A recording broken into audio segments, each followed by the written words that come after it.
Welcome back to my new another vlog video, guys.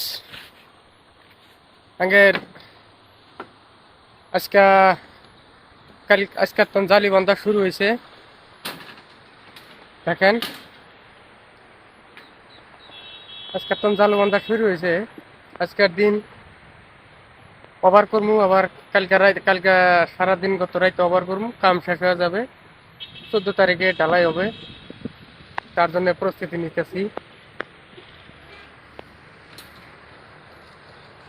তো guys, আমি নতুন নতুন ব্লগ ভিডিও বানাই শর্ট করে, নতুন তাই আপনারা সাপোর্ট করবেন, চ্যানেলটাকে সাবস্ক্রাইব করবেন। যদি ভালো লেগে থাকে এই ধরনের ভিডিও, এই ধরনের কামের প্রতি যদি ইন্টারেস্ট থাকে, বা আপনারা যদি মনে করেন তারা খুব কষ্ট করে কামাই করে, তার মাঝেও ব্লগ ভিডিও বানাই, তাহলে একটা সাবস্ক্রাইব করে দিন প্লিজ, একটা সাবস্ক্রাইব করে দিবেন, তাহলে আশা করি